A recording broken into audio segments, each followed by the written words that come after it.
All right. So, welcome to Ignite, session number 18, Negotiate Offers.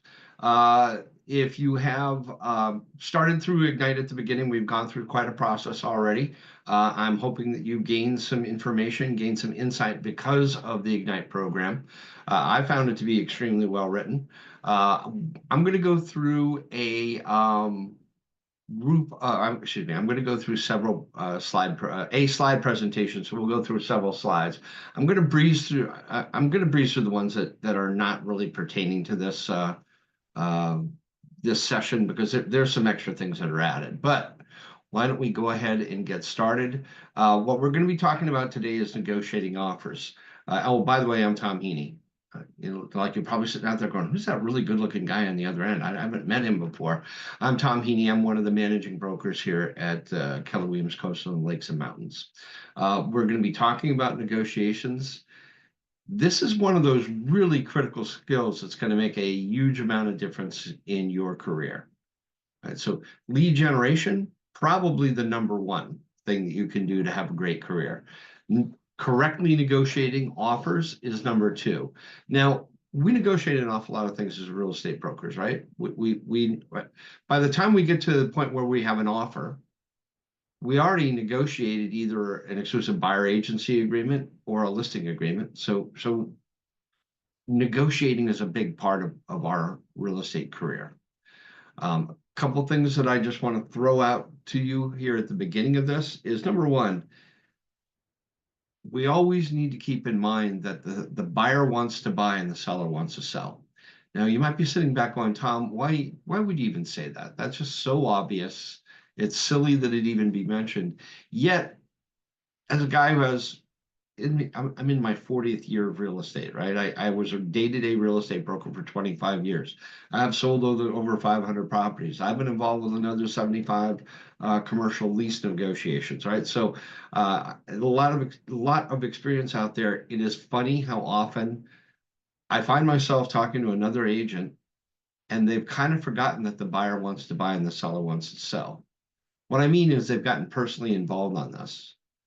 An offer to purchase, which when everybody agrees becomes a purchase and sale agreement, that's between the buyer and the seller. They're the two parties that are involved in that. We sometimes forget we want to win. We want to be right. Right? We want to win. We want to be right. And sometimes we forget that our client wants to buy the property when they're a buyer.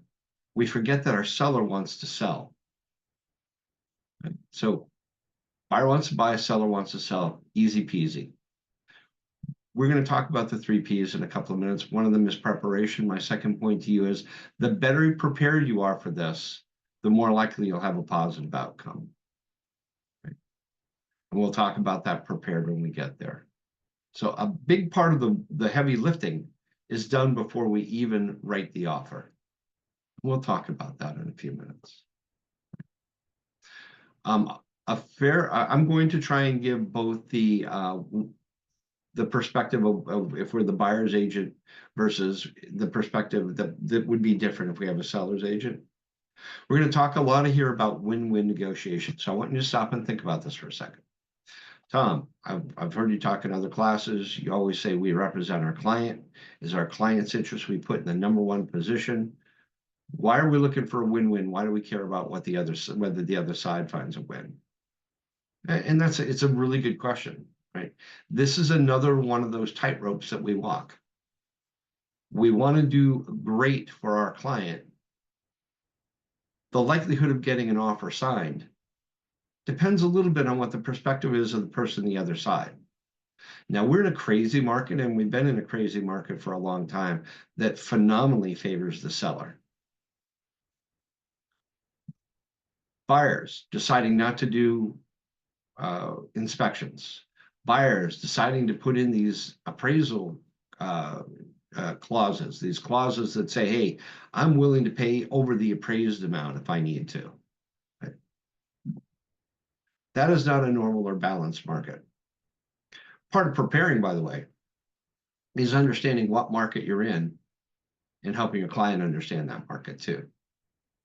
If you're a buyer and you're walking through the door today, given the inventory that we have, you're going to find it to be a very competitive market. And you might have to put things in your offer that you wouldn't if it were a more balanced market. And this sounds crazy, but there is a thing called the buyer's market. So if you've been around for 5 years or less, you've heard about this myth, but you've never actually personally experienced it. I can tell you that about 15 years ago, right, about 2008, 2009, if you wanted to buy a house in Barrington and you were willing to pay between $400,000 and $450,000, you would probably have 10 or 12 houses to look at in that price range. Oh, and by the way, last year, only 4 houses in that price range sold in Barrington.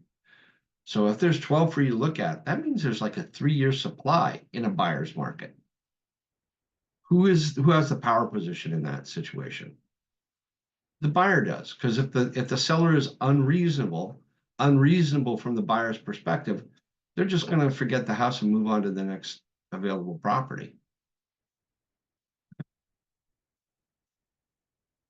So our point is, we want to be prepared.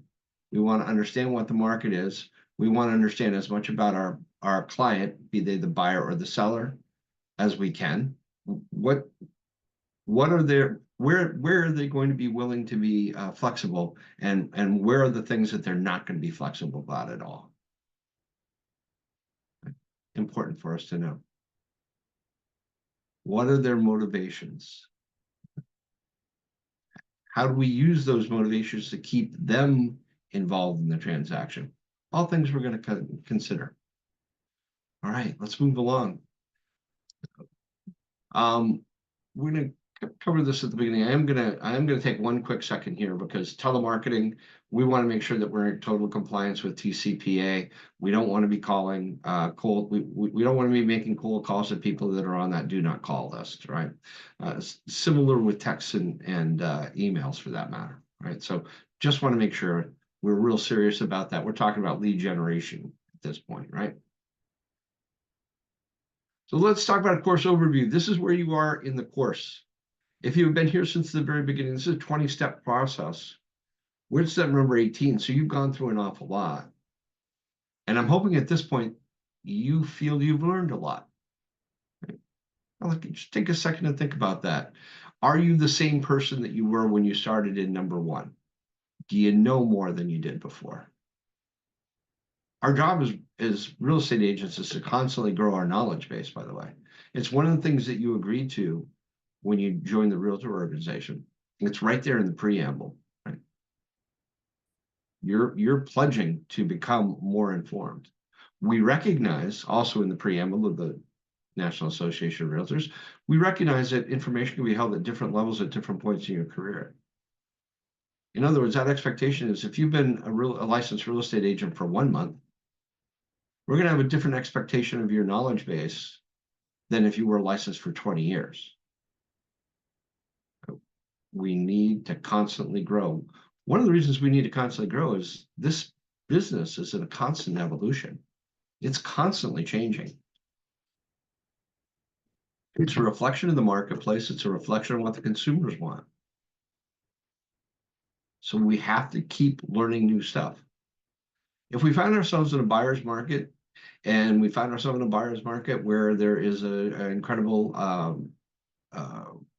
credit crunch, as there was in 2008, there was another time where things were really crazy in the early 90s, and a lot of that was a function of overbuilding. Right? The 2008 thing, a lot of that revolved around institutions made getting loans too easy, and loans were given to people who really couldn't pay them. Right? In that particular kind of market, understanding how to work a short sale would be very, very important, because there were a lot of them. Knowing how to work a short sale in today's market, really not that helpful. There are a few. We experience a few here at KW, but they're really few and far between, like needles in haystacks. You know, in 2008, when 20% of the people were in foreclosure or pre-foreclosure, short sale was a good skill to have. So your skill level and is going to reflect the market of the moment. So my point that I would like to make on negotiating offers is 2 years ago, in particular, there wasn't a lot of negotiating going on. There really wasn't a whole lot of negotiation going on. The more balanced the market, the more negotiation we see. If it favors the seller too much, then the buyers have to be willing to make concessions. If the market favors buyers, sellers have to be willing to make concessions. And in those unbalanced markets, sellers in the power position. In that unbalanced market where it's a buyer's market, the buyer's in the power position. When we're in a more balanced market, and we never quite achieve balance, by the way. The day we achieve balance, the next day it's imbalanced again. All right. So, but a more balanced market, let's put it that way. There are tactics that we need to bring to the table, and we will cover those. So we're going to start out with what is negotiation. The point that I kind of want to make on that is we're really trying to find a win-win scenario. Tom, again, I'm negotiating for my client. I don't want my client to pay a penny more. I don't want my seller client to accept a penny less. I get all of that. But we don't have a deal if both people don't agree. One person signing the offer does not make it a P&S. Two people have to sign that offer for it to become a P&S. So we do have to be aware of the other party's needs. 2 years ago, a lot of negotiation fell away because the buyers were surrendering. The buyers were walking in the door under a white flag. Oh, okay, I won't do inspections. Oh, you know what? We'll build in that appraisal thing. So if it doesn't quite appraise, I'll make up the difference. Right? Oh, you need an extra 30 days, Mr. Seller, to find suitable housing? Sure, we'll agree to that. My point being, and I talk to a lot of real estate agents, right? My point being, the finer points of negotiation have been lost to some agents because they haven't had to do it in a long time. It feels uncomfortable to them, by the way.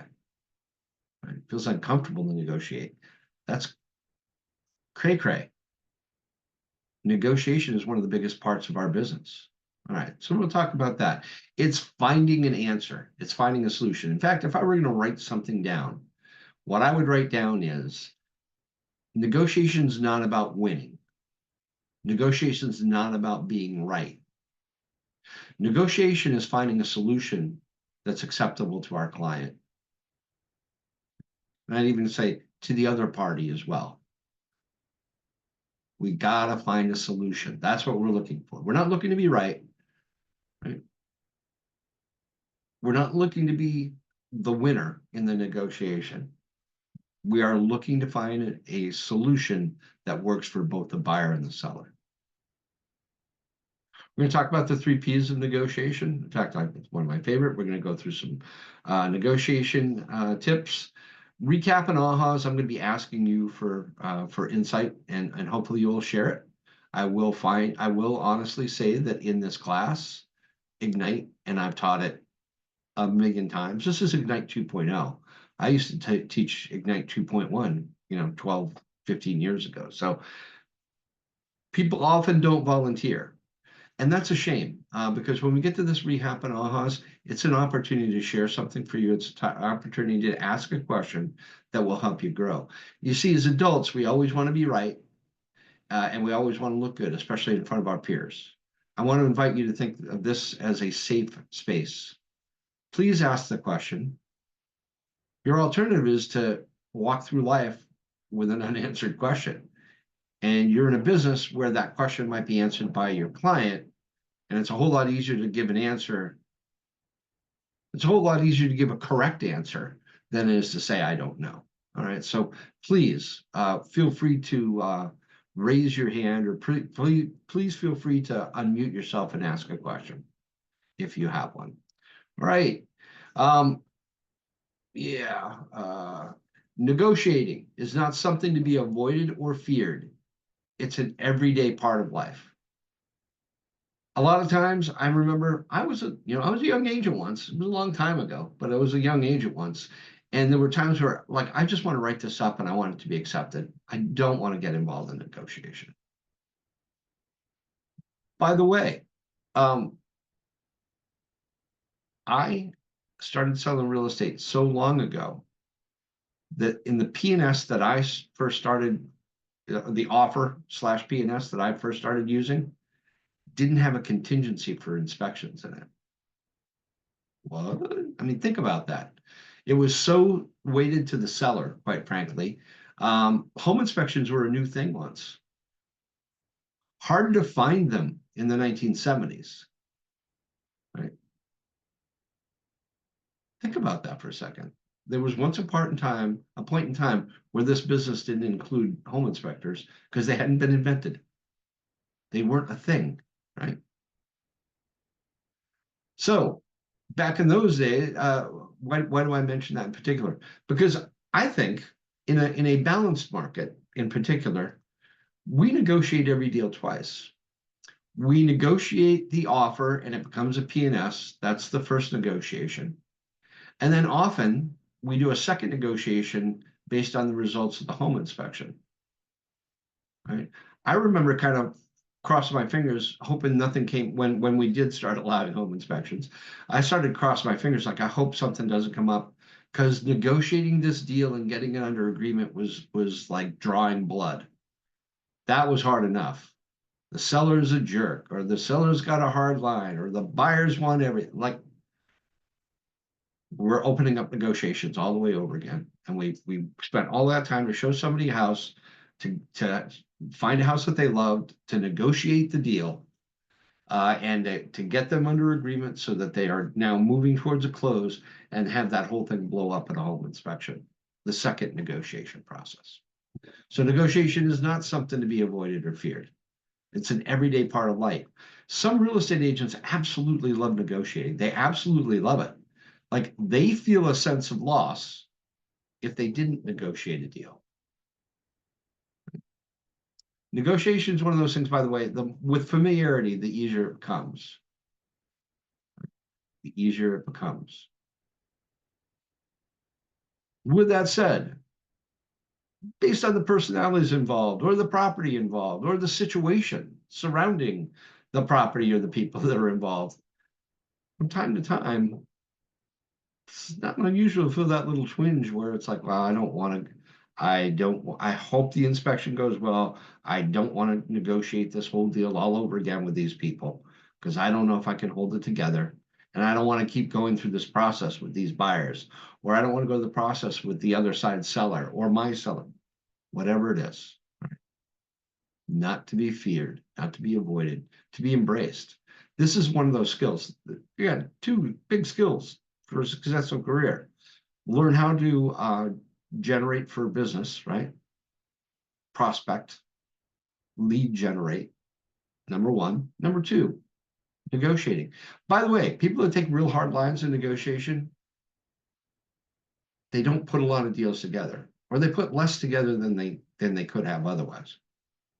If you are so intent on your buyer getting 100% of what it is they want, you're probably going to find yourself not being the winner in a multi-offer situation. It just makes more work for you. You might have to sell those buyers 3 different houses. If you're hardlining so much,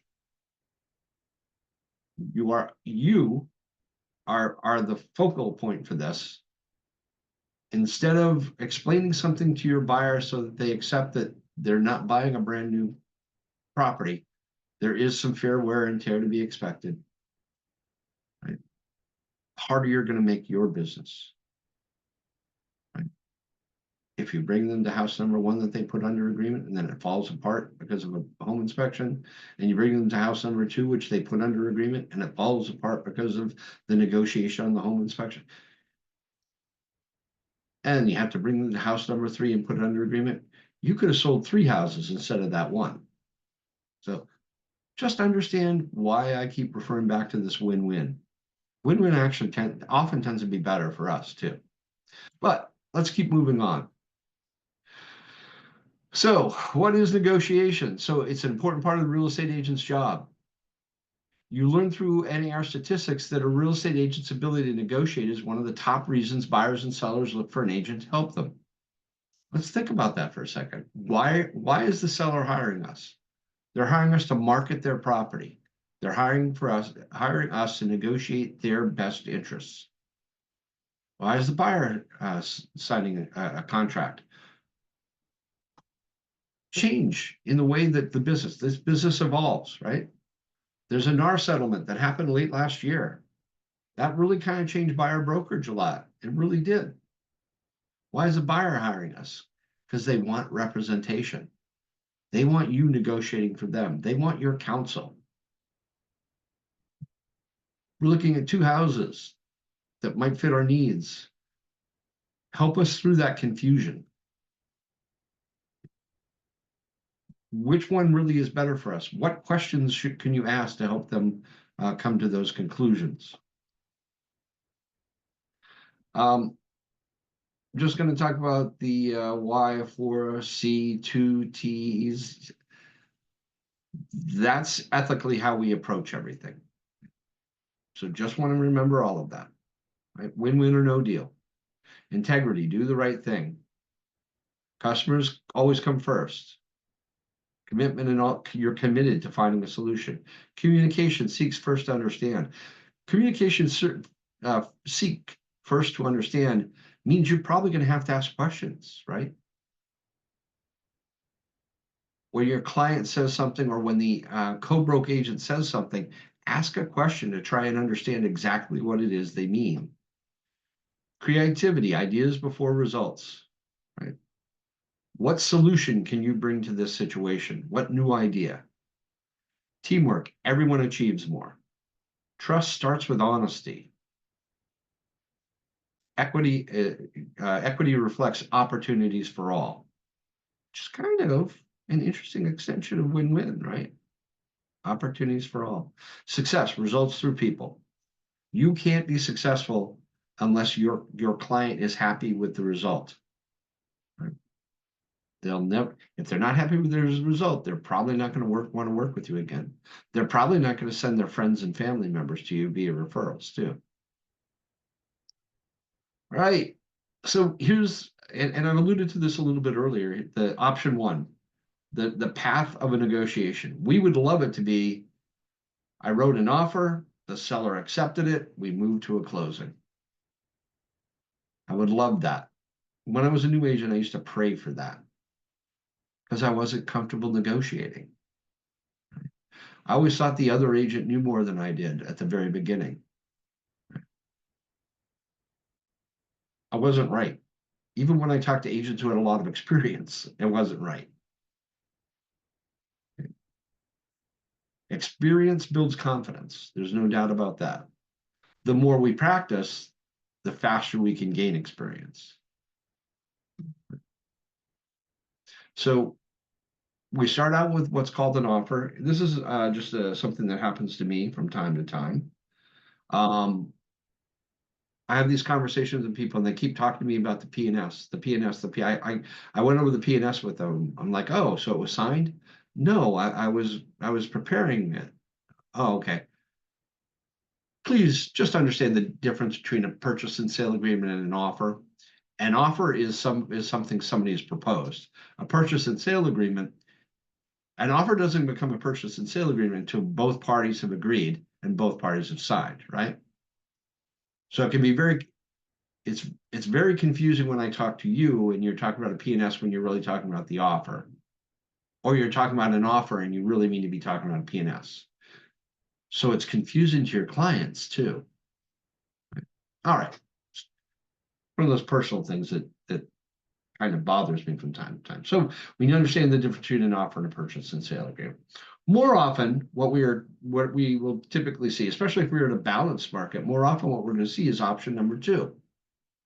Somebody makes an offer, the buyer makes an offer to the seller, and that offer is either rejected or it's countered. Yeah, I mean, it can be accepted. That's option number 1. I'm talking about option number 2. More often than not, we go into a negotiation. usually about money, by the way, but it can be about terms too. Terms are extremely important. So we go into a negotiation, and in this case, the seller presents an offer, a counter offer, to the buyer. Outright says no, or presents a counter offer to the buyer. Now the buyer has the choice of accepting that counter offer, rejecting that counter offer, or counter offering the counter offer. Right? That is negotiation going back and forth. After we do this little accepted rejected scenario, we've offered, we've counter offered, we've come to an agreement. Now we can move towards the close. Now in the real world, if I were doing this slide, I would include that there might be another negotiation. It could be about any of the contingencies. I've already focused before on the home inspection. That's a really, really typical one. But it could be any of the terms that we find. In a normal market, in a normal transaction, if the appraisal comes back lower than the price, the agreed upon price, we're going to have a negotiation over that probably. If there's a title flaw that pops up, that title flaw may just be out and out corrected, but the correction might be negotiated. So there's an awful lot of things that happen along the way. What I don't like about this slide is it only shows one negotiation. I want to let you know we could be negotiating up to the day of the closing. And I've seen things get negotiated. We do a proration for the oil that's in the tank. I've seen a negotiation over what the price of that should be. All right. We can negotiate a lot, is my point. So let's think about who you negotiate with. All right. Sorry to interrupt. Question? Yeah, question. About negotiating after the appraisal, would there need to be an addendum to the purchase and sale that happens if there's a new price that's landed upon? Yeah, exactly. That's a very, very good question. I'm not going to get off on the tangent, but there are contingencies that can be written. I have seen a contingency before that basically said, oh, and this is true of VA loans. Hey, seller's going to renegotiate the price. Well, the seller might not have to, right? But I'm just suggesting we can write in different contingencies to address things like that. So thanks for that question, Ryan. Thank you, Tom. So we're going to negotiate with a lot of people, right? There's a potential to. We negotiate with our own clients. In fact, we're always negotiating with our clients, right?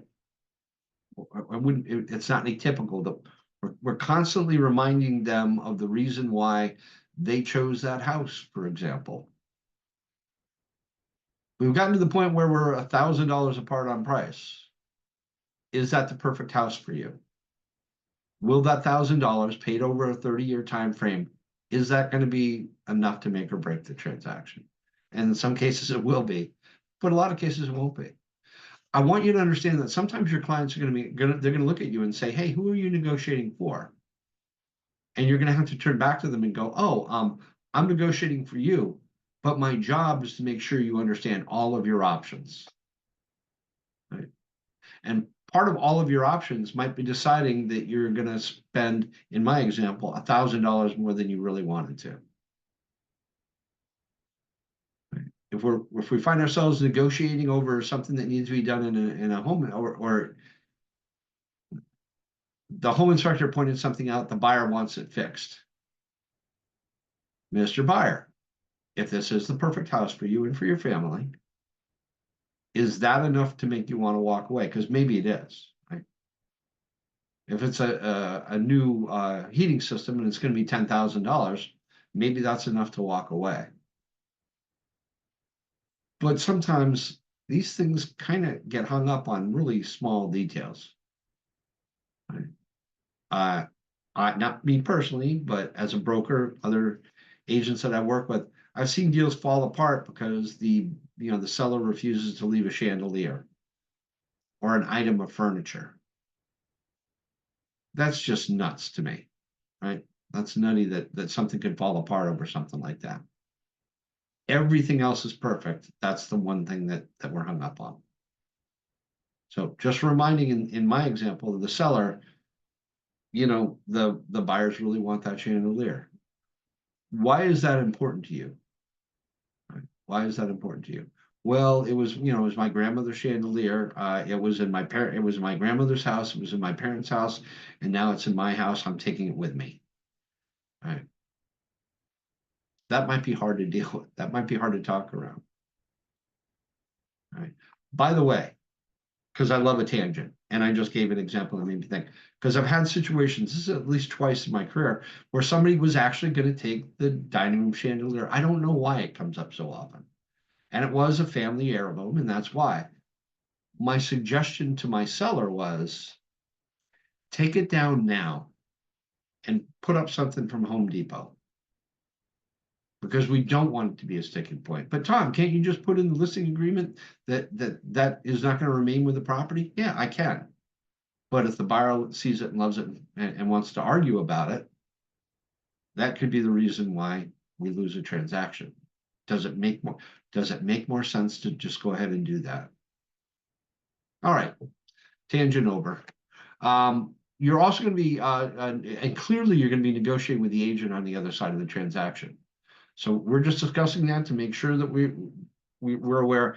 We're constantly negotiating with our clients, and there are going to be times where our clients are going to go, "Are you really negotiating for me?" Right? It doesn't feel like you're negotiating for me. Oops, back. Um, and you have to stop and break down and have that conversation and say, hey, I have to make you aware of all of your options. I have to make you aware of all of your options. And there are some times where it makes more sense to be conciliatory, to compromise. And there are some times where you shouldn't compromise. You, Mr. Seller, you, Mrs. Buyer, you get to decide that. I just want you to know the consequences of the decisions that you're making. All right. Moving right along, common points of negotiation. It's almost always price. It really is almost always price. Right. So the primary factor, the cost of the property, absolutely. Here's something I like to remind everybody, though, that terms are important as well. Right. So putting in those protections for my buyer client, those contingencies. Getting contingencies eliminated for my seller client is important. A financing contingency, probably the most common contingency of all contingencies that we see in contracts. Be important. We want to make sure it's well written, by the way. But that can be time based, right? We need certain things done within certain times. A big term of a lot of contracts is the home inspection or the items that are found to be problematic in a home inspection. So just thinking about those other things, those terms, could be things like closing costs. We have situations where to make a property available to a buyer, the seller pays some of the closing costs. Now that means they're taking home less money, maybe, but as long as we're offsetting the $3,000 worth of closing costs are paying by the buyer paying $3,000 more for the property than they normally would have, it's a wash, right? It's a wash in that example. The dates we're going to close, I'm seeing a ton of seller must find suitable housing. See, it's great when you're a seller. Like my house is worth more than double what I paid for it. And that's exciting for me. But what would I buy? You know, there's an inventory problem for the buyer who's buying my house. But if I have to buy another house, I'm going to experience an inventory problem too. This is the time where we think about all of those things and make sure that they are in our contracts or in our offers and correctly reflect what our clients' needs are. So any questions that we have on this at this point? So, things like what might be important to the seller beyond price? How quickly they have to move? What other terms are there that might work in financially?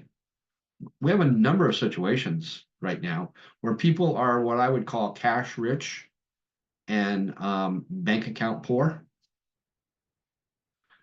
So they have a house, it's worth a lot more than what they paid for it 5 years ago, 10 years ago. But that house needs a new heating system. And they don't have a spare 10, 15, 20 grand, whatever it costs for their particular house.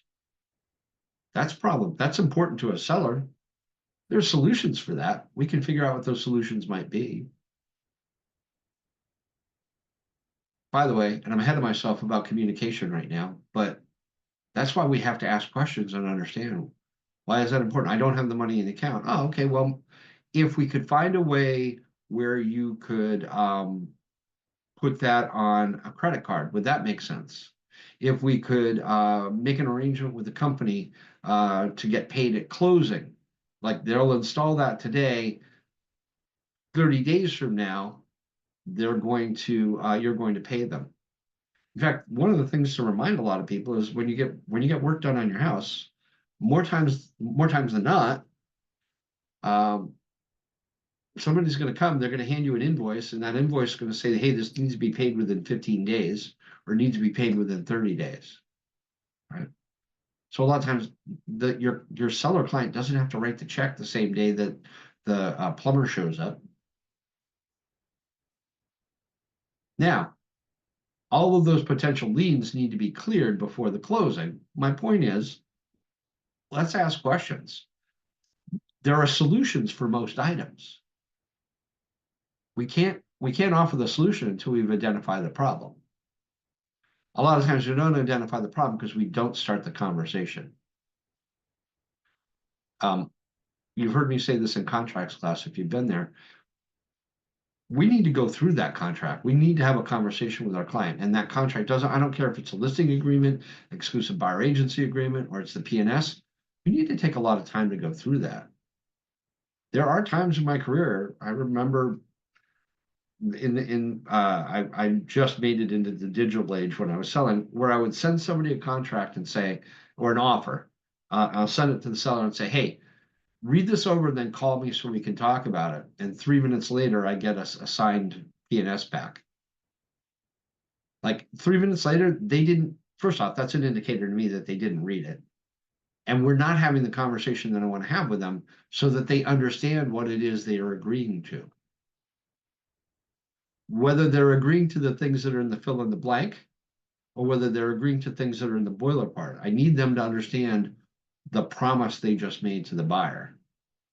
Right? Too many people get the offer, they look at page 1, they see what the price is, and they're happy with the price, and they're ready to sign. All of the contingencies are important, and all of the protections for them or for the other party that are in the boilerplate are important. So my point is, we should be having discussions around this stuff. There should be questions going back and forth. So anybody want to share anything that we've covered so far that maybe answered a question for them or spurred a question for them?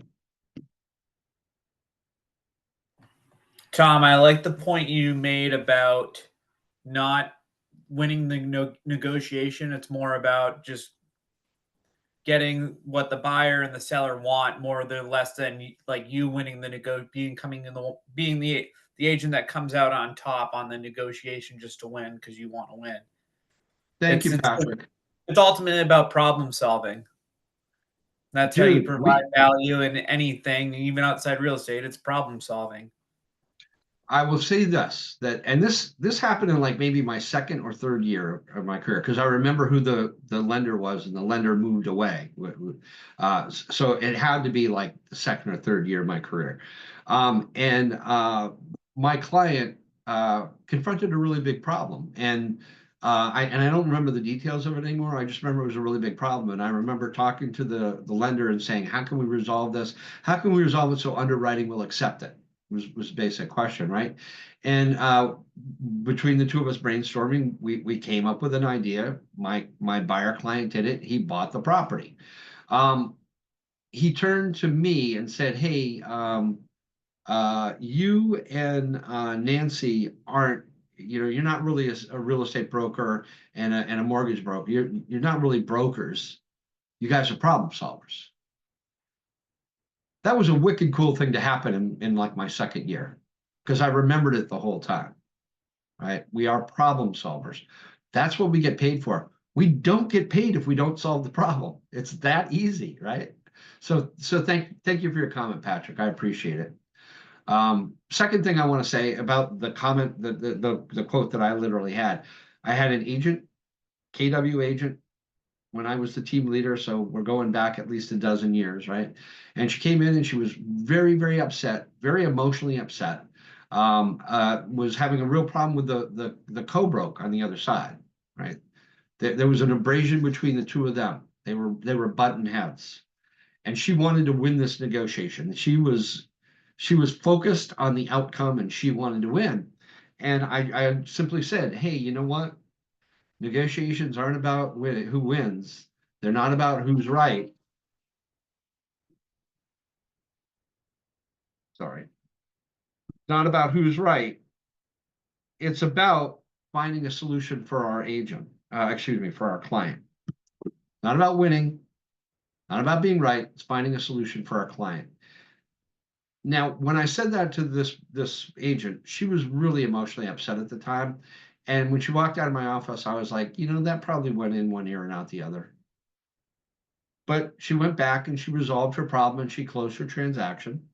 And about 6 months later, I was walking down the hallway, and that agent was talking to a new agent, and the new agent was upset. And she turned to the new agent and said, "Hey, remember, negotiation isn't about who's going to win. It's not about who's right. It's about finding a solution for our client." And the skies open and the sun was shining and there were birds. I could hear all of that because I thought the agent didn't get what I was saying. And clearly she did. And now she was passing it along to the next generation of agents. So yeah, thank you for getting that. Thank you for your comment. I super appreciate it, Patrick. Anybody else hear anything that was cool or provided clarification? All right, hearing none, I'm going to assume I just did such a great job. I answered every question you could possibly have. So the next thing we're going to talk about is the 3 P's of negotiation. So they are prepare, present, and position. Now, what's fun is this slide, if I remember correctly, there's like the next 2 slides are about prepare. Because preparing is the incredibly important part, right? So I want to share 2 stories that illustrate that. Number 1, there is a very famous quote attributed to Abraham Lincoln. And the quote goes like this: "If you gave me 6 hours to chop down a tree, I'd spend the first 5 sharpening the axe." Right? That's all about preparation, right? The sharper that axe is, the easier chopping the tree down is going to be. If you have a dull axe, and I don't know if anybody's ever, we don't chop trees very often anymore. But when I was a Boy Scout, I certainly did that stuff. A dull axe is almost like a punishment trying to use it, right? So a dull axe, it might take you an hour to chop down a relatively small tree. Nice sharp axe, 10 minutes, right? Makes all of the difference. The same is true of negotiating a transaction. The better prepared you are, the less pitfalls you're going to encounter. The better prepared you are, the more you will be prepared for the negative interactions you might have with your client or the negative feedback that you might get from the co-broke. Second story on preparation, and literally this happened to me about 6 years ago, and it's like the 4th or 5th time in my life it's happened. I was talking to a friend of mine who was a painter, and I told him what I was going to do in my house. I was painting my house myself. I wasn't hiring him. And what he said was, the quality of the job is a reflection of the quality of the preparation.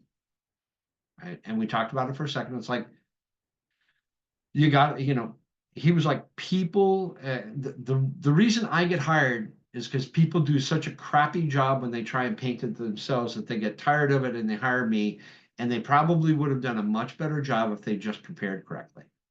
So going into that room and getting all of the furniture out of it and going around and saying, oh, are there little pock marks in the wall where something got banged? Okay, put a little spackle in that, sand it so it's nice and even. Take all of the switch covers off of the switches, all of the electrical outlet covers off of the outlets so that you're not painting them, you're painting the wall. Making sure that you have the correct amount of materials, like nothing's more frustrating than having to go to the paint store in the middle of a painting job, right? Do you have a ladder that's going to reach all the way up to the top of your wall? Right? Do you have the right amount of paint? Do you have paint rollers? Do you have a brush for touch-ups? Do you have tape? Because professionals don't need tape, but homeowners, do-it-yourselfers do, right? And then tape. Taking the hour or 2 hours that it takes to tape off the entire room is going to lead to a much better product. So those are my quick examples on preparation, which I hope will make you think about that for a second.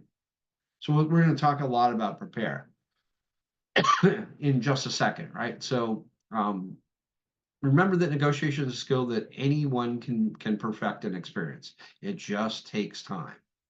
Understanding that there are these 3 steps in a negotiation, and understanding what they are and being prepared to exhibit them is going to make this negotiation an awful lot easier. So preparation is a key to building confidence, ensuring a smooth negotiation process. I love the fact that that word confidence is there. Confidence, you expressing something with confidence, is the difference between your client questioning you or not questioning you. Presenting something with confidence is the difference between the co-broke arguing or not arguing with you. Experience builds confidence. The more times we've done something, the more confident you'll be about doing it. Because at the first time you do something, it's really uncomfortable. The 10th time you do something, you're pretty comfortable with it. The 20th, exceptionally comfortable. It all gets easier. And because you're comfortable, you're more confident in how you're proceeding with it. That confidence makes a huge difference in a negotiation process. Honestly, my insight is, as somebody who's been an agent for 10,000 years, is that it makes the most difference with your client. There's going to come a point in a negotiation where your client will have to compromise. Typical. If you confidently express why they should be making that decision, they'll be confident in agreeing with it. Right? So confidence, really important. One of the things that builds confidence is knowing that you are correctly prepared for this. Right? You wake up in the morning, you look at you wake up at 8 o'clock in the morning, you look at your calendar and realize, oh, I have to be someplace in 30 minutes. That really hardly gives you enough time to get ready, get in your car and drive there, much less prepare for what you're going for. You're going to walk into that without a lot of confidence because you didn't prepare correctly for it. Preparation, incredibly. It is the key, right? It's the key to building confidence, and it helps to ensure a smoother negotiation process. Present, the second step. We move into the negotiation process by presenting the offer. We have to present the offer. We're going to talk about preparation. If we've correctly prepared and we've written a great offer, that great offer is more likely to be accepted than one that's poorly written. So we did the prep part. We're confident in what we did. We're now ready to present the offer. So we're moving into the negotiation process by presenting. Position. Moving both parties closer until you have full agreement. See, they may be completely in disagreement on 5 different points when that first offer is presented. But by solving them and by looking for a win-win and by getting buy-in for compromise from your client and from the other client, you slowly move closer together to the point where both people sign the agreement. Right? So we're moving both parties closer until we have a full agreement. So let's take a little bit longer look at the things that we talked about. Prepare. Number one, know your goal. Now, here's the thing. Your goal is really your client's goal, right? So if I were writing this, I probably would have put in a couple extra words. Know your client's goal so you can best present it. That's part of it. Know your goal. The buyer wants to buy. That's why they're making an offer. Their goal might be they want to buy this for 20% under market price. Knowing that goal is good, which you would only get if you're having a conversation with questions, where you're asking them questions. Are they gonna be able to buy the property for 20% less than asking price, for example? Probably not, if asking price is correct. Asking price might be 20% over market value, right? So know what their goal is so that you can accomplish your goal. Now, if it is not, if it is correctly priced and they want for 20% less than that, your goal is going to be to educate your client. The listing broker's client's already educated, they correctly priced the property, right? So we got to know what our goal is. We got to prepare. We're sitting down to write up the offer right now. We're in the preparation stage. So we need to prepare our client to make the best offer possible.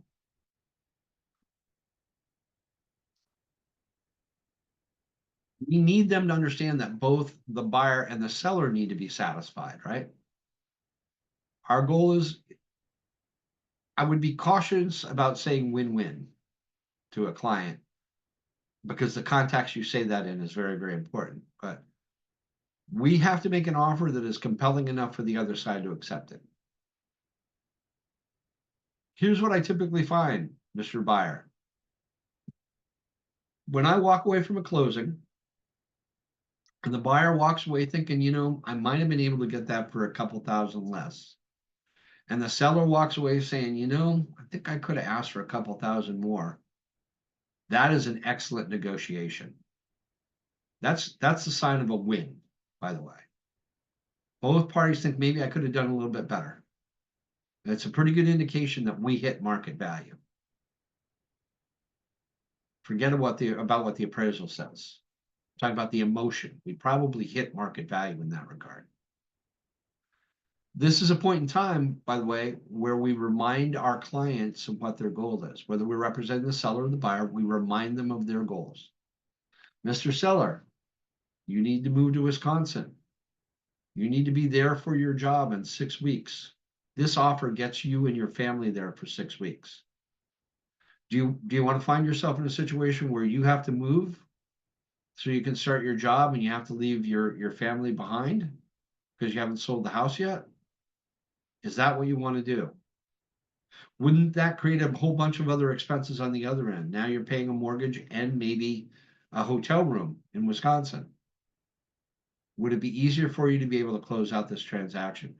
We're giving them a bunch of reasons why this offer meets their goals. We may be unhappy with price, right? That might be what we're focusing on, but we're reminding them what their goals were.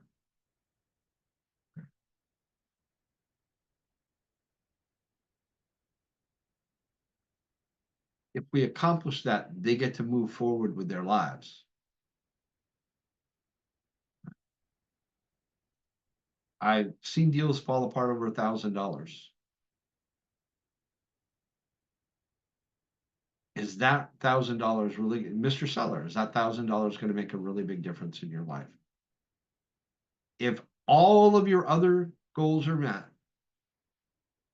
would that $1,000 difference be pretty minuscule given all of the other terms that are in favor of you?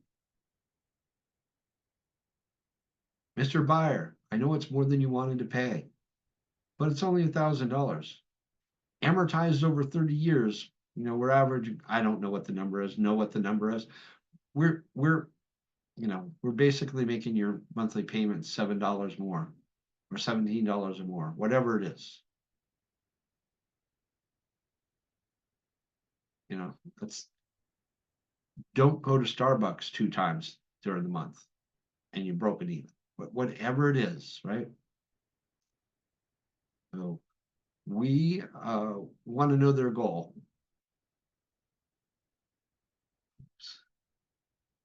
All right. We want to know their goal.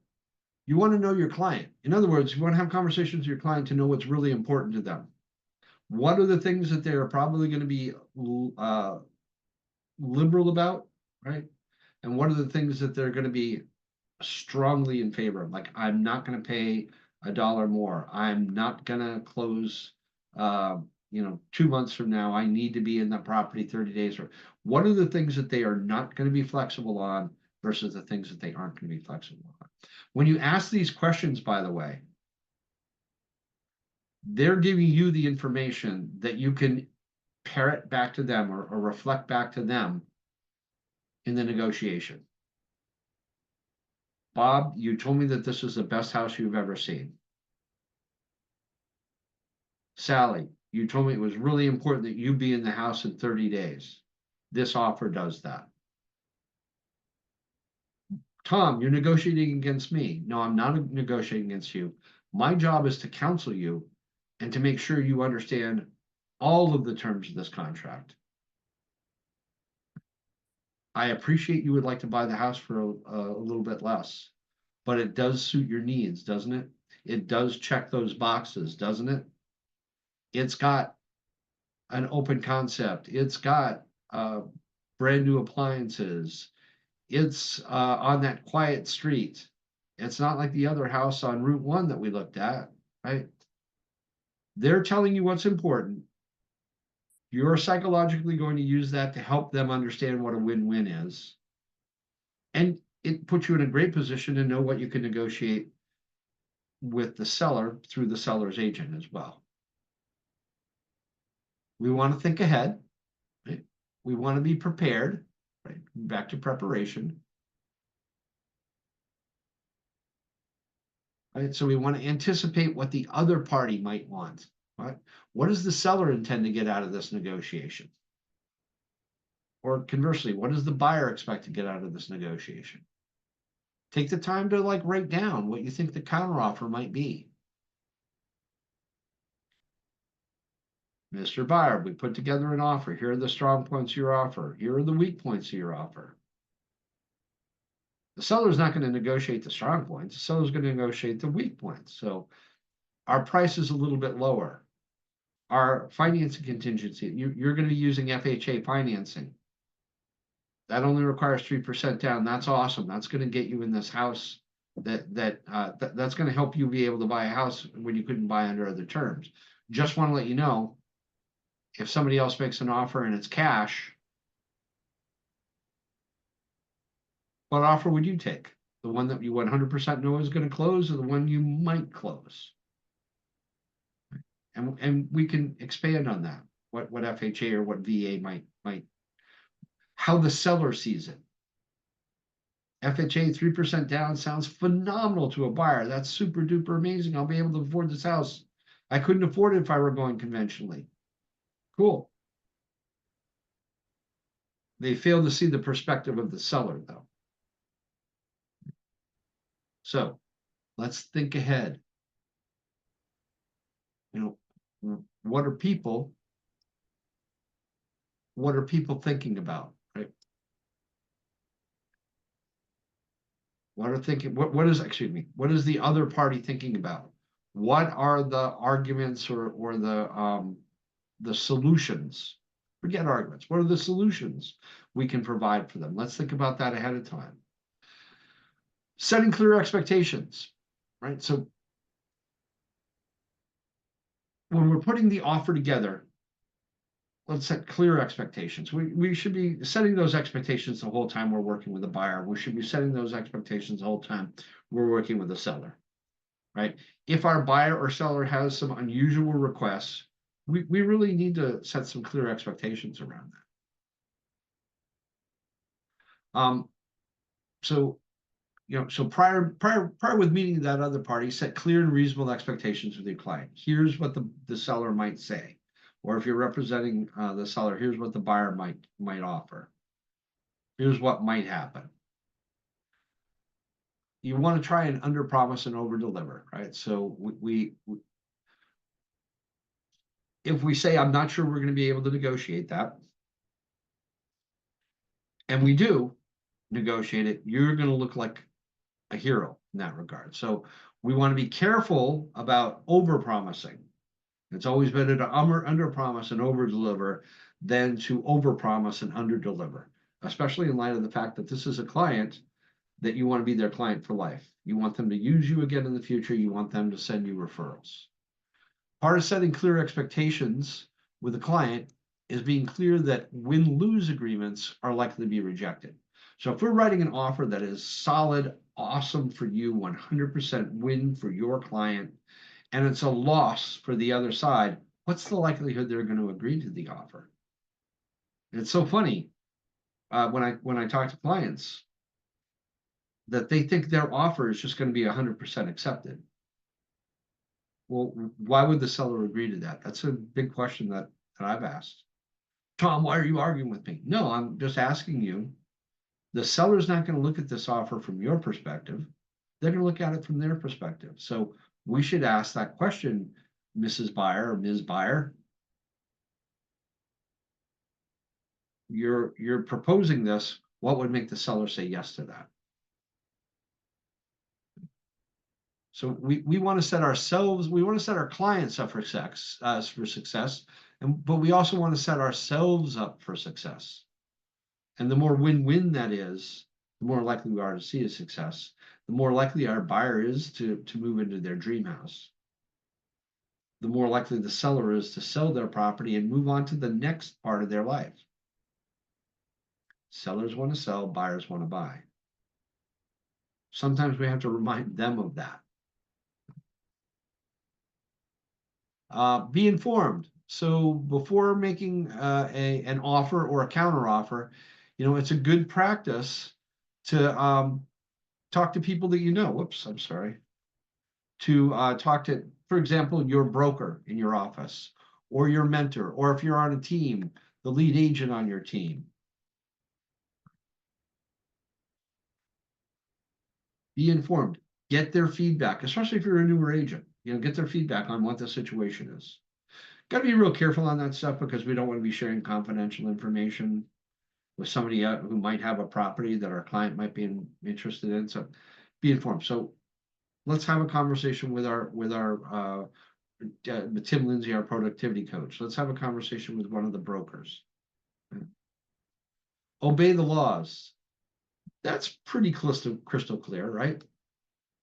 We want to make sure we're not doing anything wrong. So let's just think for a second about, let me go back to be informed for a second. If you are a buyer's agent and you're helping your buyer get ready to put together an offer for this property, you absolutely, positively, 100% should have read the seller disclosure. Why? Because it will help you understand the property and may give you a little insight into the seller too, depending on what they've written and how they've done it. So let me just give you an example. Because this has happened, and Jay and I have talked about this in contracts classes a couple times.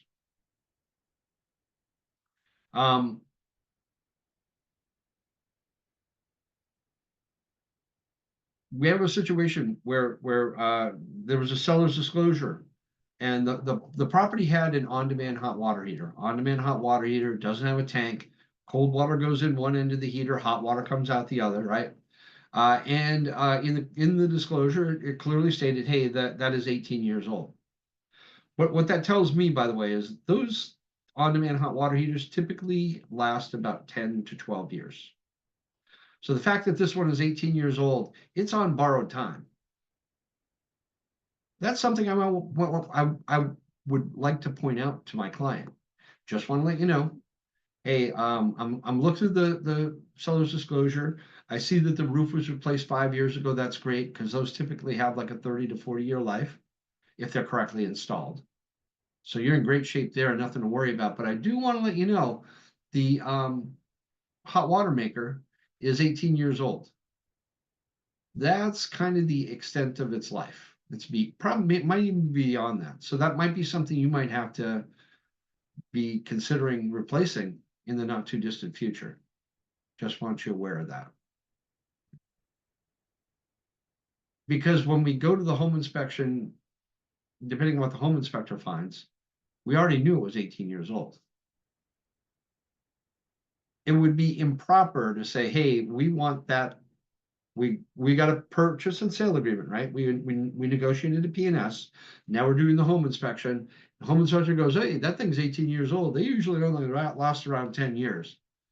And you buyer want your agent to write in, we want that replaced.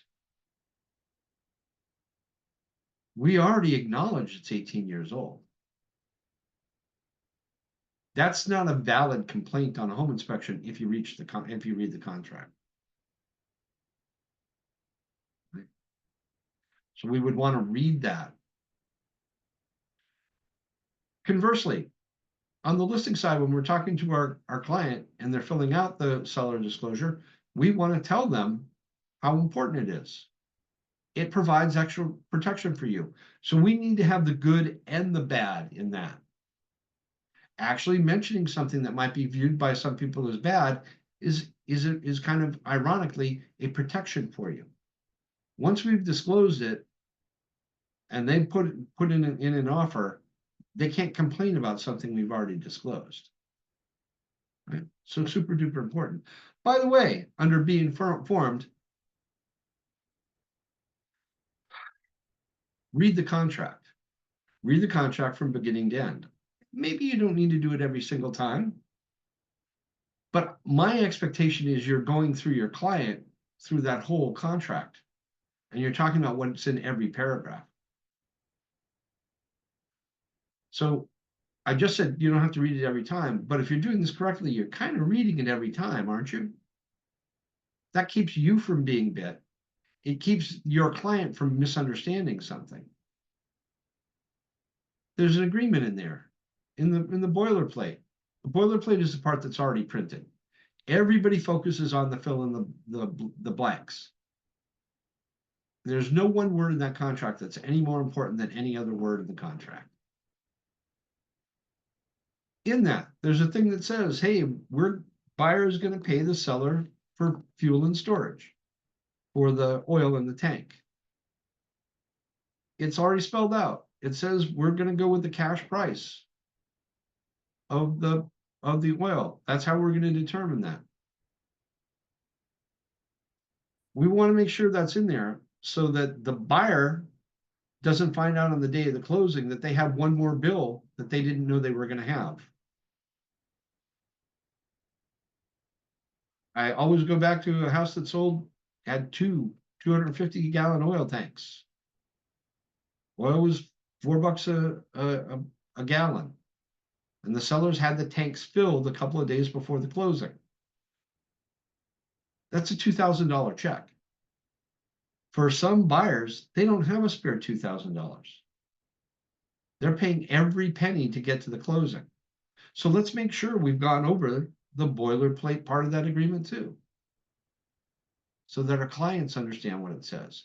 That would be important for the seller to know too, right? So be informed.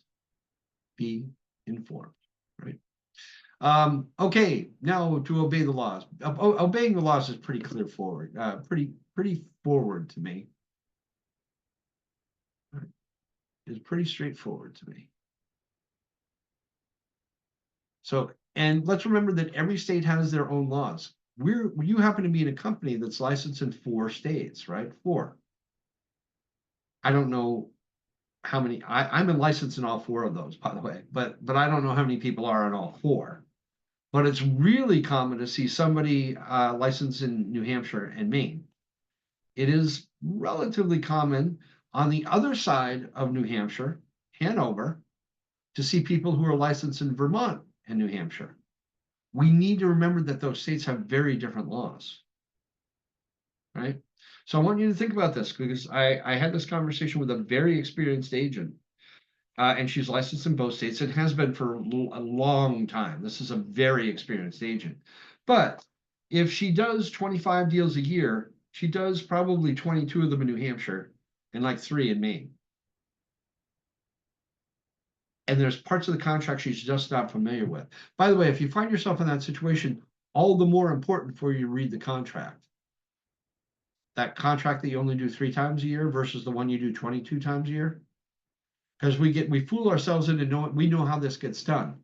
But in one state, it gets done differently than it does in another state. So let's be really clear on what laws we know. And I'm focusing on state, but there are local laws too, right? Most likely your ordinances and subdivision regulations. Once had somebody tell me, I was looking at a house, it was a duplex, and it had a attached barn, and the person said, hey, that barn would make 2 other great units. This could end up being a 4-unit property. Unfortunately, zoning didn't allow that. Right? So they were misrepresenting the property in that regard. Zoning only allowed single-family homes or duplexes. Did not allow 4 units. They were right. Had a nice barn. It was in great condition. So it would have been nice to put 2 other units on it. Just wasn't allowed by law. Know the documents inside and out. That goes along to what I was saying about being informed. You got to read the contracts. You will be confident if you understand what's in the contract. If you've been in some of my classes before, we're talking about the mandatory agency disclosure form. The mandatory agency disclosure form. I say all the time, hey, consumers don't really understand what's in this. Do you know why? Because brokers don't explain it to them, or licensees don't explain it to them. And you know why licensees don't explain it to them? Because they don't understand what it means too. So know the forms. You are going to sound so much more confident when you hand somebody that agency disclosure form and you can explain it to them than if you don't know what it says. And I know people are out there that don't know what it says. I know that. I'm not going to pretend there aren't. You should, but there are people out there that don't understand it. When I do my agency class, I do so much explanation. Like I talk about sub-agency. Why? Nobody does sub-agency anymore, but it's on that form. And if I were a consumer and I were asking, hey, what's a sub-agency thing? I'm going to expect you to give me an answer. Right? All right. So know the documents inside and out, without a doubt. It will bring you confidence. Right?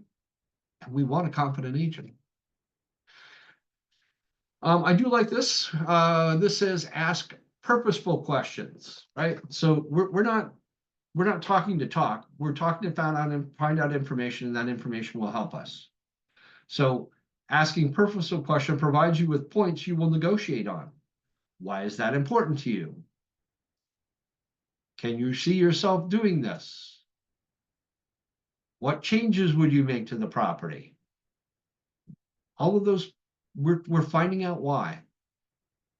It provides insight on where you and your client will have leverage. The more you understand what their goals are and why they're their goals, the easier the negotiation will be. Purposeful questions help set clear expectations. There is a difference between telling me something and asking me a question that is going to give the same answer that you were going to tell me anyway, right? So helps me set expectations. What will happen if the seller doesn't agree to that? Are we at the point where we're just going to walk away from the property, or can we work to find a solution for that? Clear expectations. I talk to clients. I talk to your clients sometimes if they call to complain to me. And sometimes their complaints are about unreasonable, they had an unreasonable expectation. And the only thing I can fault the agent for is not clearing up that expectation. You know, if their expectation is the seller is going to accept that it's a properly priced property and the seller is going to accept 10% less, it's probably an unreasonable expectation. I want to clear that up now. Hey, I'm pretty familiar with the property. I can do a CMA for you, Mr. Buyer, Ms. Buyer. I can do a CMA for you, but I think it's going to substantiate that the list price is a valid list price. If somebody's working with you, and I've had people tell me this, I'm not going to pay full price or something. I'm not motivated, you know, in other words, I don't need to close on anything immediately. Just when that deal comes up, I want to be the person that buys it. That's an unreasonable expectation. I understand why you would like it to be that way, but it's an unreasonable expectation. I want to work with reasonable people. I wouldn't say that to them. I would think it, but you don't really have a buyer if your buyer is only going to buy 10%, 20% under the market. You don't really have a buyer. You shouldn't be spending time on them. You can put them on a drip campaign. Someday they might wise up, but I wouldn't be spending time on that person. It allows you to get to know your client and their goal, right? Not just their goal, but why is that their goal? People change goals sometimes when they realize that their goal is unrealistic. Or what they had is, I want a house with a swimming pool. The more you talk to them about it and the questions that you ask, they might figure out in the long run that in New Hampshire, they don't really need a swimming pool. Right? They needed a swimming pool when they lived in Mississippi or Florida. Only going to be about 3 months out of the year that you can use it anyway. 9 months out of the year, you have to sit in your house and look at it. Think about swimming in it. 3 months out of the year. Or maybe it really is important, but it's that conversation. What's their goal and why is it their goal? It will help you learn what makes a win-win negotiation for both parties. What I mean by win-win is we're representing our client. And I don't want anyone to walk away from this discussion today and think we're not representing our client. We are, but some things are more important to them than others. I remember when my former wife and I sat down to buy our first house, and we had a conversation, and we talked about the things that we absolutely needed, and then the things that would be nice, and then we had a list of things that we definitely wouldn't accept. We wanted, this is back in the day, right? We also want to spend around $100,000 for a house. The house that we wrote down things that we must have and the things that would be nice to have was a $200,000 house. And by the way, as a consumer, just sitting that down and going through that exercise, we proved it to ourselves. Asking these purposeful questions helps you get your client to understand what they're asking for, whether it is or is not necessary. Win-win works. Win-lose doesn't work very often. In this crazy seller's market that we just came out of a couple of years ago, I saw a lot of win-lose offers, a lot of win-lose P&Ss. In that extreme buyer's market, I saw some win-lose P&Ss. They were wins for the buyer, but a loss for the seller. Mostly I've been seeing big wins, huge wins for the seller, a variety of menial to extreme losses for the buyer. A win-win. We're not putting up the flag. We're still representing our client. We're helping our client ascertain what it is that's really important to them. Open versus closed questions. I've talked a lot about questions, and they are really, really important. You know, I can tell you something like, you shouldn't jump out of that plane without a parachute on. You would probably listen to that, so maybe it's not a good example. But it's a whole lot better than, what are you going to do if you jump out of the plane and realize you don't have a parachute on? Oh, that would be a bad thing to figure out, so you should put that parachute on. Do you think you should put the parachute on now? I'm not telling you anything. I'm asking you questions. It's still taking you where I wanted you to go, which is to put on a parachute, right? Ridiculous example, but it's the best one I can come with off the top of my head. Open-ended questions. They are questions that have unlimited response options. What did Ms. Buyer, what additional information should I know about you? What additional information should I know about your goals? Why Portsmouth, not Dover?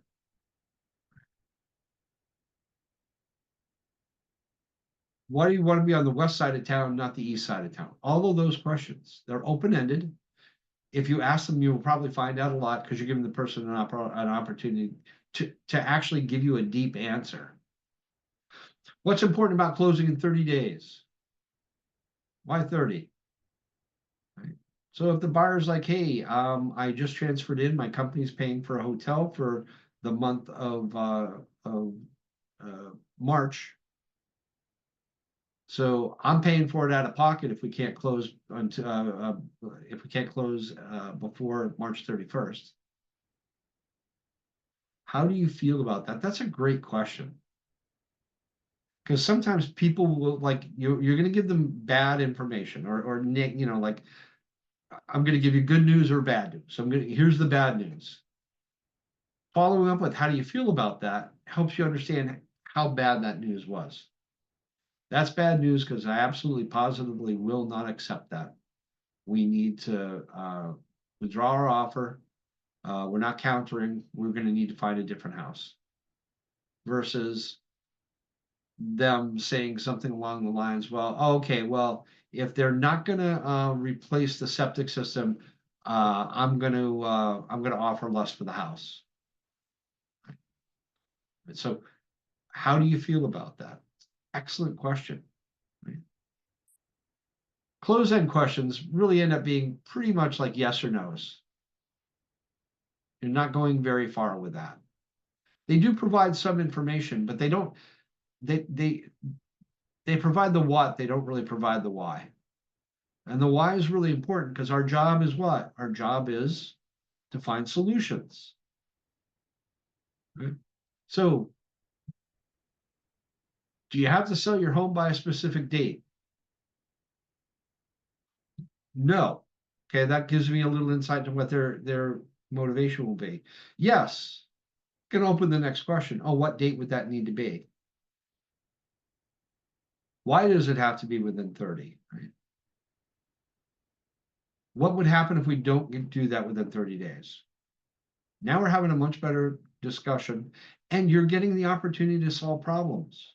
Right now, there's a problem in their mind. It must be 30.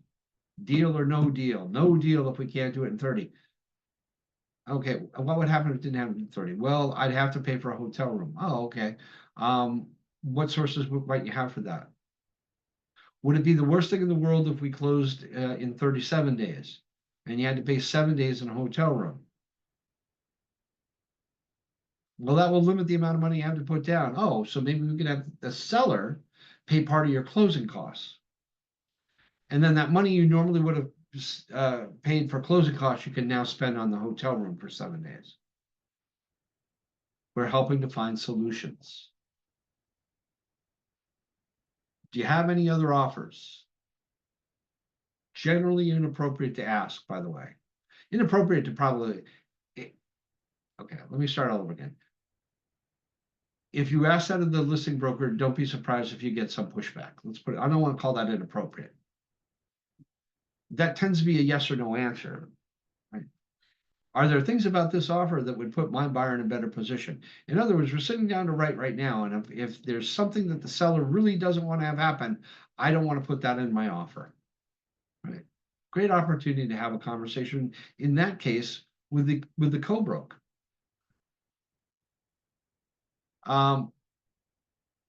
What is the bottom line price you would consider? I wouldn't be asking that as the buyer's agent of a seller. Let me put that into context.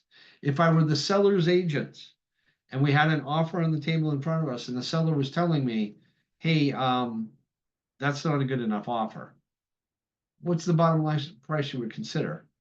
Oh, well, we have it listed at 500. We'd take 485. Okay. And this offers 475, so we can start that conversation. What if this ended up being the best offer that we had? Right? What would happen if you only got 475 instead of 485? Open-ended questions where they're going to reveal a lot more information. I already said this. I think what would happen if, or I said a version of it, helps you anticipate the steps of the negotiation. What would happen if the seller said no? Why is this important to you? I think I said that in my examples too. Helps you gain more information and gain more insights. Why is it important to you? Well, I want to be able to walk to restaurants at that location. All right. I can completely understand that. That's extremely convenient. I do want to point out that houses that are within walking distance of restaurants are probably going to be an area that's more expensive than houses that aren't walking distance. Are you okay with that? Are you prepared to sell more? That neighborhood is more expensive than this neighborhood. We're going to pass on that. Present. So remember, those were a whole bunch of slides. It was all about preparation, right? Can you see how important preparation is? Because there's only one slide for present. There's only one. There's only one slide for position. There are a bunch of slides for preparation. So present. These are the best practices when presenting. Call the other agent. We live in a world where a lot of people like to text or email. There are three things that go into understanding what somebody is really saying to you, the message they're sharing with you. Number one is the message, the words they use. Number two is the tonality that they use when they're talking. Number three is their body language. Nowadays, once upon a time we did, right? I had an offer, it was in writing, it was on a piece of paper, there was a wedding signature on it. I literally handed that to the seller's broker. And we had a chance to talk about it face to face.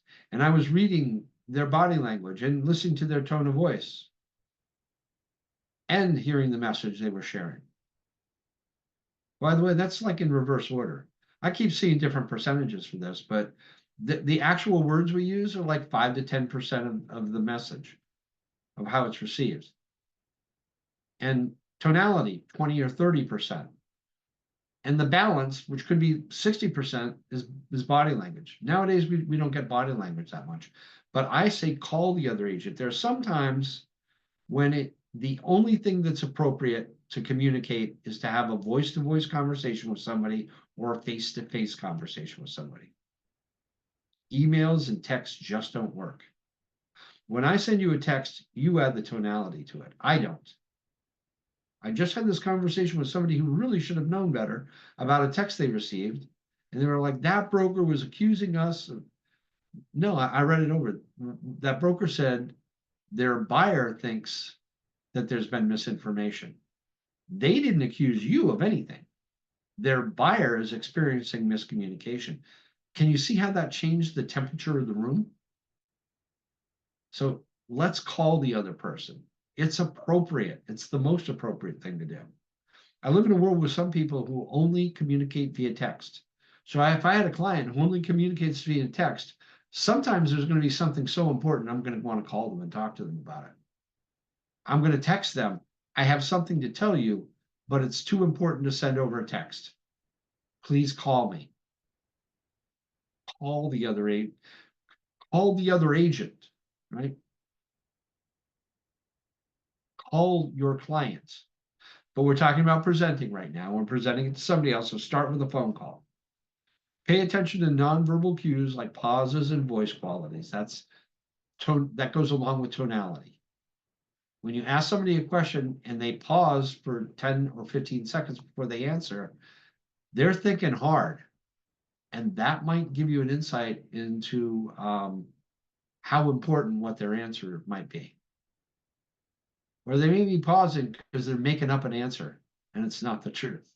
All right, so we want to pay attention to those cues. Keep quiet once you present an offer. I had it told to me when I was a very young agent, the first person to talk loses. So when you present an offer to your client, you shouldn't be the person that talks first. They should be. The same is true when you present this offer to the listing broker, if it's a buyer, or if it's a counter offer and you're responding to the buyer's agent, rather. Right? Listen carefully what is important to the other party. Hey, you've got to ask the question before you hear what's important to the other party, typically. Although the listing broker will be sharing some things based on your offer. Your offer's weak here, your offer's weak there. Right? This one, I wish were in bold. Stay calm and relaxed. Right? Bring a pail of water to this, not a pail of gasoline. Stay calm and relaxed. That tends to work best for the presentation. The negotiation might get a little bit more heated, but even then, I think the calm person wins more times than loses. Like a lot more times than loses.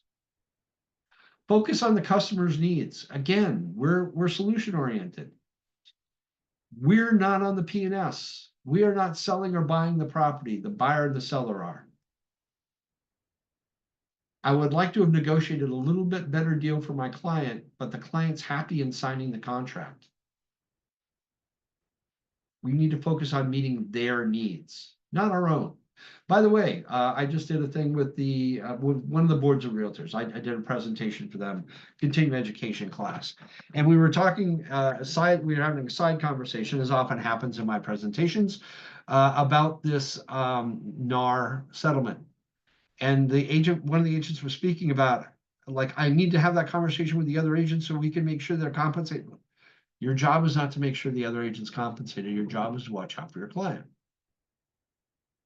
We need to focus on the customer or the client's needs, right? This is talking about the customer. So I have put together an offer that favors my client, the buyer. When I write that, I have to focus on what the customer or the seller's needs will be for me too, because both parties need to sign that. Give your offer the best chance possible. Write the best offer you can. If there are things in your offer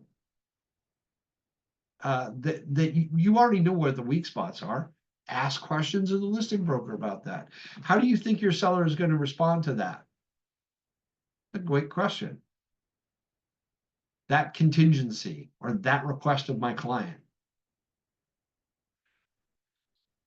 Now we're on to position. Acknowledge and affirm the common ground. Acknowledge where the parties agree. That's a purchase and sale agreement. It's 6 pages long. There's a lot in there. Focus on what we agree on.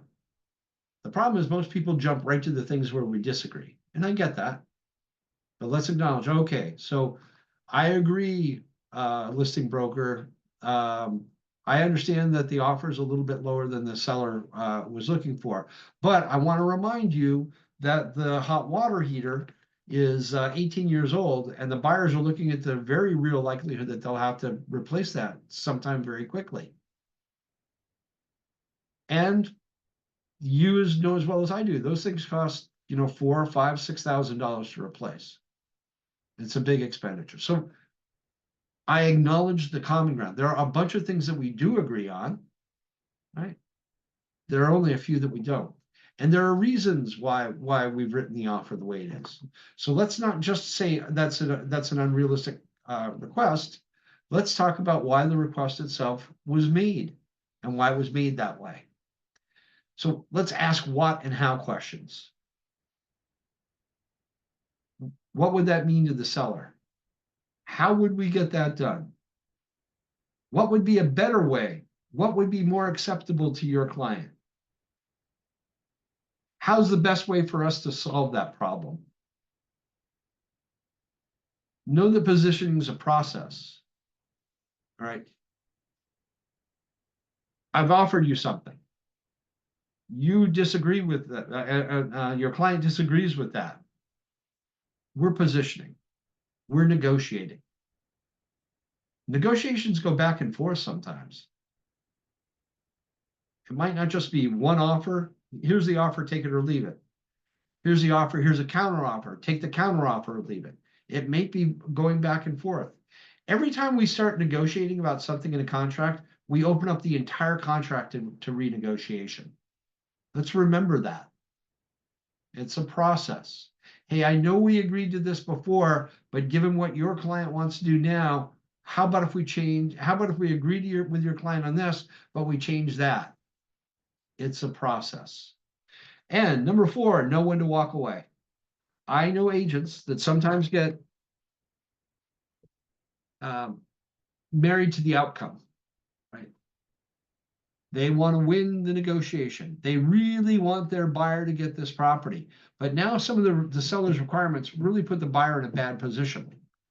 They take on a lot of liability if they say yes. They would be better off saying no and walking away. We're not going to do that. Any ahas on what we covered? We talked a lot about preparation. Any questions on that, guys?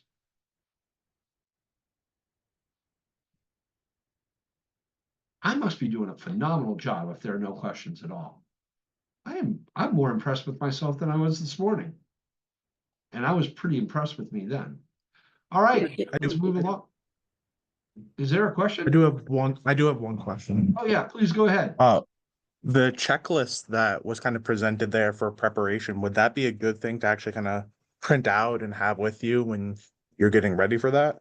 Yeah, I think it's a good thing to, that wouldn't necessarily be something I would share with a client, but it would be the kind of thing that I would that I would spend time understanding. Okay. All right. So thank you. So yeah, Ryan, here's the thing. For example, once upon a time when I was in the Air Force, I was an air traffic controller. Pretty important job, right?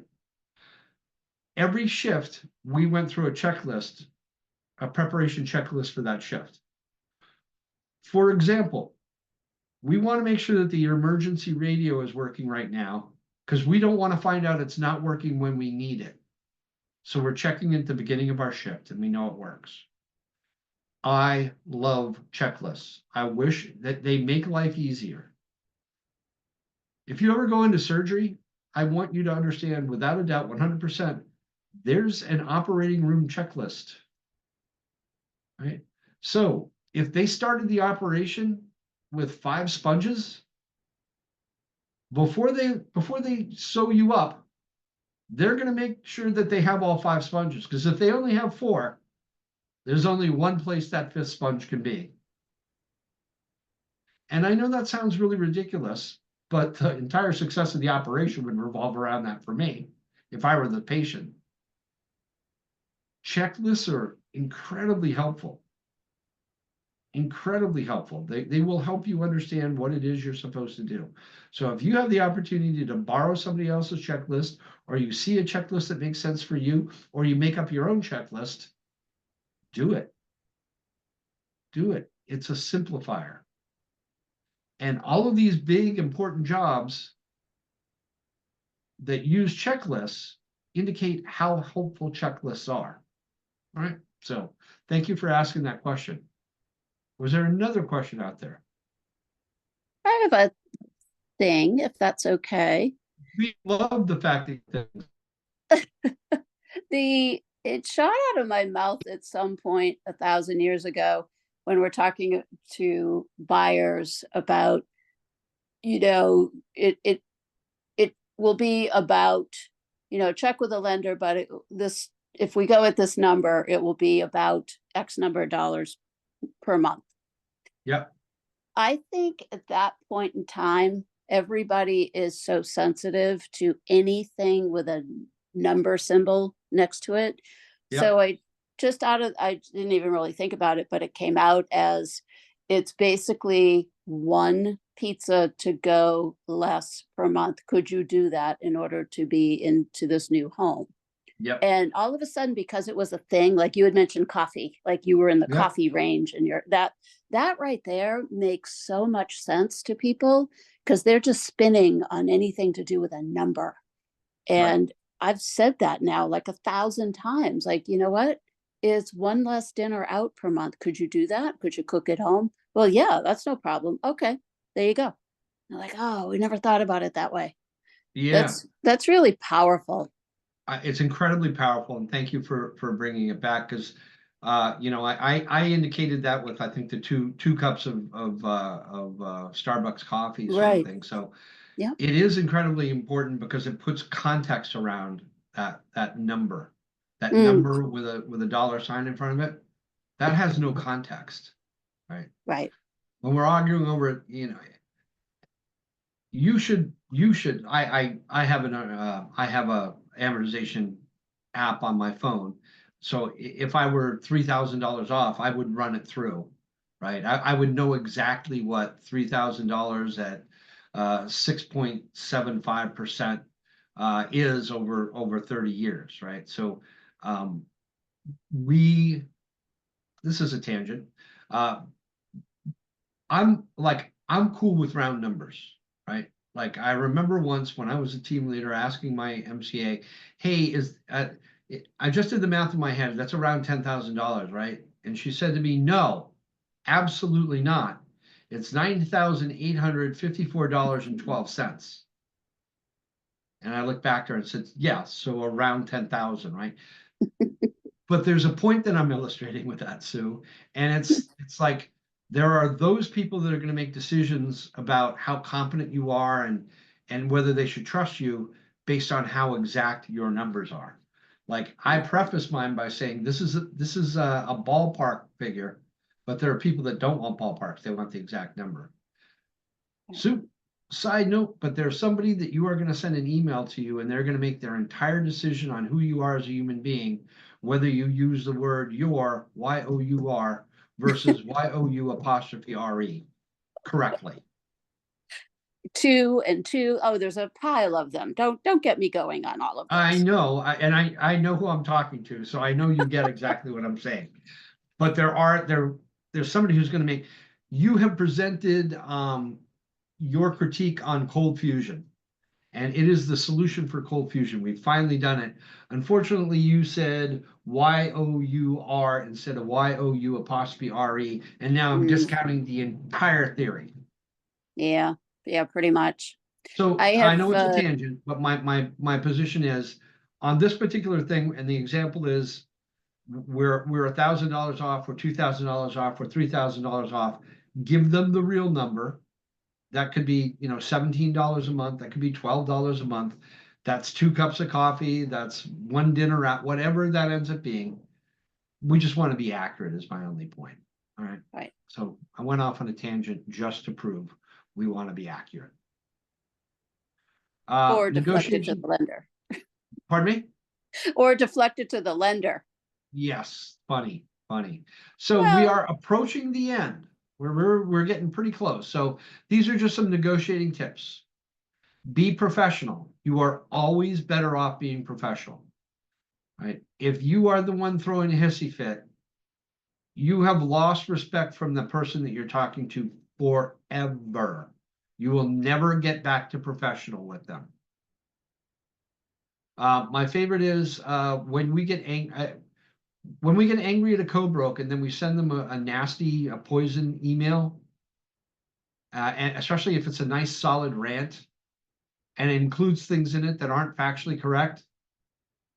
In my old office, what we used to do, we would print out that email and put it on the bulletin board so that everybody could see how crazy you are. So not only do you lose respect in the eye of the person that you were talking to, in that example, you lost respect in the eye of everybody who read the email. Right? So let's always be professional. Don't take it personally. Don't take it personally. That's the other person's talking. That's them. That's on them. It's not about you. Right? So let's be professional. Keep your goal in mind. That's why we take the time to identify what our goal is at the beginning, so that we're less likely to stray off of it. And your goal is typically to help the buyer buy and the seller sell. You're representing your client. You're not selling them down the river. Even if you are helping them compromise on things, the goal is the buyer wants to buy. The goal is your seller wants to sell. Pay attention to your communication and tone with anyone involved in the transaction.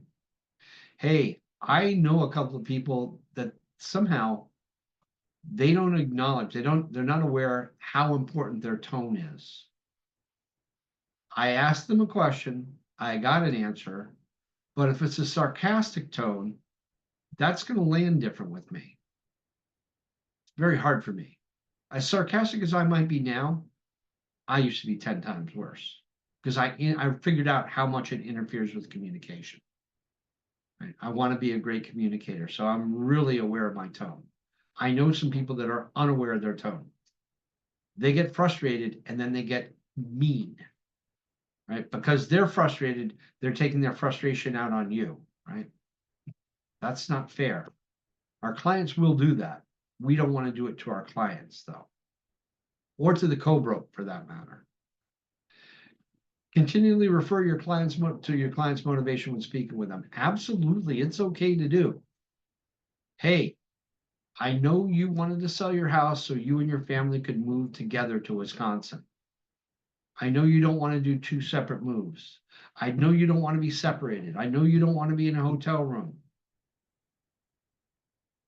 If you have good, solid conversations with people, and you ask a lot of questions, they're giving you a lot of ammunition that you can use in later conversations. Remember, the buyer wants to buy and the seller wants to sell. You need to remind them of that because they get hung up on little tiny petty things sometimes.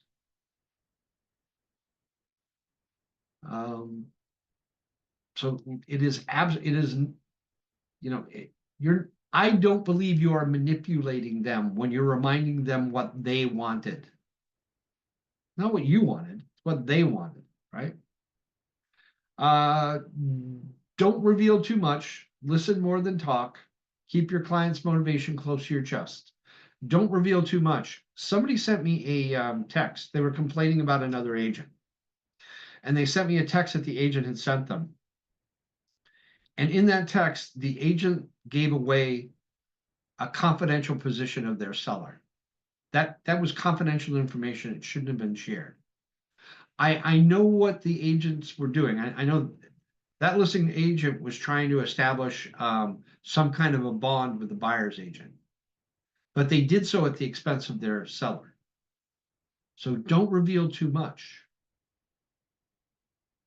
It's better to ask questions and make statements. Right? Listen more than talk. That's always an important thing for us to do. Now, I find that challenging sometimes because I love to lecture. I love the sound of my own voice, but I always find out more if I ask questions and listen to the answers. By the way, I paused for a very different reason. Here's what happens sometimes when we get in conversations. We ask a question, and then we start thinking about the next question, and we totally miss the answer to our first question. That's because we're focusing more on talking than on listening. When you ask that first question, based on the answer they give you, you might not need to ask the second question. Questions, they are so incredibly important in negotiation. And keeping your client's motivation close to your chest. That just means, just like when we're playing cards, we don't hold our cards face up on the table. We hold them so that the other people that we're playing with can't see them. That's true of a negotiation too. You don't want to play that card until it's time to play that card. You don't want the other side to know that you're holding the King of Diamonds, because that affects how they play their cards. Keep your client's motivation close to your chest. Don't be sharing it with others. And I love this because it is so Buddhist. Don't be attached to the outcome. What I think that means is that it doesn't, at the end of the day, our goal is for the buyer to buy and the seller to sell. We wanted our buyer, who we represented, to be able to buy under these terms. But those weren't the terms that were ultimately negotiated. we shouldn't be attached to that initial outcome. This will only be a good deal if I get these 10 points agreed to. It's okay if they get 8 points agreed to and 2 of them they didn't, and your buyer's happy or your seller's happy. So let's not be attached to the outcome. You can't get everything you and your clients need all the time. You can't. So don't let that affect your mindset if a deal doesn't go through or if your client doesn't act on the advice that you gave them. Right? We give recommendations. We have clients not take them, and that's okay. It's their choice. It's their house. It's their contract, not yours. That P&S is not your contract. It's unfortunate when you give a great recommendation and they don't follow it, and then at a future date it blows up in their face. We never use the "I told you so," right? We want to throw it back in their face that they didn't listen to you. Right? So let's not be attached to the outcome. It is okay if your client finds you help your client find a different win than the first one that you were suggesting. So let me see. Yep. Okay. I'm going to flash forward to a couple things. So before I go any further, is there anything else that you think would be a great negotiating tip? Is there anything else that you think would make a difference? Something you've heard or thought about? Okay, hearing none. What I'm going to do is I'm going to go through a couple of these slides pretty quickly because there's only a couple things that I want to mention. The discussion of negotiation has ended. All right, so but there are a couple other points that I might want to bring forward. Yep. So these are questions I would like you to think about for today's presentation, but also in the context that you've been going to Ignite, and this is day 18, and you've had 17 other days too. And you don't have to answer these questions, but I want you to think about them. How has your thinking changed? Are you a different person now than you were on day 1? Are you a different person today after hearing some of the things you've heard today? What ideas or mindsets are new? What's a mindset, by the way? A mindset is the perspective you bring to something. Some of those mindsets can be positive. Some of them can be negative. Some of your mindsets will help you achieve your goals. Some of your mindsets will impede you from achieving your goals. What do you feel differently about? What was meaningful to you today?